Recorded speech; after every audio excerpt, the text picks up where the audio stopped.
చర్చిద్దామండి. తప్పకుండా అమ్మా. నెల్లూరు నుంచి వెంకటేశ్వర్లు రాస్తున్నారు. ఆలయాల్లో నైవేద్యం సమర్పించేటప్పుడు తెర వేస్తారు ఎందుకు తెలియచేయగలరు అంటూ రాస్తున్నారు. మనకి సాధారణంగా భోజనం చేసేటప్పుడు ఇతరమైనటువంటి కార్యక్రమాలు ఏవి ఉండకూడదు. అంటే జనాలు అలా ప్రదక్షిణం చేస్తూ ఏ విధంగానూ ఉండకూడదు. భగవంతుడు మనకి తెలియపరుస్తున్నాడు. యద్యదాచరతి శ్రేష్ఠ తత్తదేవ ఇతరో జనాహ అని ఉంది కదా. శ్రేష్ఠులైన వాళ్ళు ఏది చేస్తారో మిగతా వాళ్ళు అదే చేస్తారు. సుఖేన మౌనేన భోక్తవ్యం స్వస్థ మానసై. ఎప్పుడైనా సరే భోజనం చేసేటప్పుడు సుఖంగా మౌనంగా శుద్ధమైనటువంటి మనస్సుతోటి కూర్చొని భోజనం చేయాలి. అంతే తప్ప మనస్సుని ఆదరాబాదరాగా కంగారు పెడుతూ మనము అన్నం తినేటప్పుడు మౌనంగా ఉండాలి.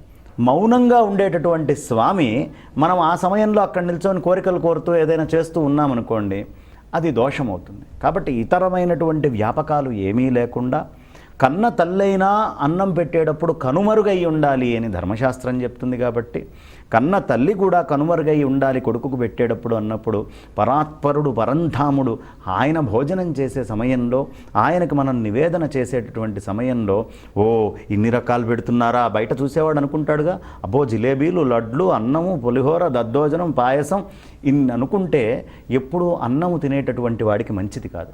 అన్నము ఎప్పుడూ మరుగుగా తినాలి.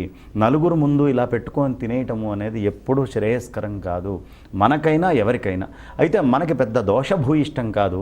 కానీ పరాత్పరుడికి నివేదన చేసేటప్పుడు మాత్రము అందరూ కోరికలతో వస్తారు, రకరకాలైనటువంటి ఆలోచనలతో వస్తారు. కాబట్టి కాసేపు తెరవేసి స్వామివారిని ఏకాంతంగా కూర్చోబెట్టి స్వామి భోంచేయి తండ్రి అని చెప్పి మనందరి కోసము ఆయన అక్కడ నిల్చొని చేస్తున్నాడు. కాబట్టి అంత అత్యుత్తమమైనటువంటి భక్తి ప్రపత్తులతోటి ఇప్పుడు అన్నము పెట్టే సమయంలో వెనకాల ఎవడో ఉన్నట్టుండి గంట కొడతాడు, లేదు ఇంకొకడు ఏదో ఒక మాట అంటమో ఏదో చేస్తాడు.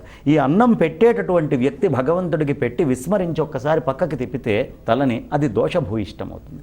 కాబట్టి అలాంటి దోషాలు ఏవి రాకూడదు అంటే జనాలు ఎవరు ఎంత స్థాయిలో ఎక్కడ ఉండాలో అక్కడ ఉంచి మనము దానికి తెరవేసి ఆ స్వామివారి పట్ల తదేకమైనటువంటి దృష్టితోటి మనస్సుని లగ్నం చేసి స్వామి నువ్వే కదయ్యా ఈ మొత్తం ఆహారాలకి అన్నిటికీ మూలము, అలాంటి నీకు ఇవాళ నాకు ఇక్కడ పెట్టేటటువంటి భాగ్యము నిమిత్తంగా లభించింది. ఈ పెట్టేటటువంటిది తినేటటువంటిది అన్నము మిగతా అంతా కూడా బ్రహ్మమే, నువ్వు తప్ప ఇంకొకటి లేదు అనే ఉద్దేశ్యంతో మనం గనక నివేదన చేసినట్లయితే స్వామి చాలా సంతుష్టమానుడై సంతృప్తుడై మనల్ని అనుగ్రహిస్తాడు. కాబట్టి ఆయన అనుగ్రహం కోసము భోజనం చేసే సమయంలో ఆయన్ని శాంతంగా ఉంచడం కోసం అయితే తలుపులు వేస్తారు, లేకపోతే పరదా వేస్తారు. ఖచ్చితంగా వేసే నివేదన చెయ్యాలి.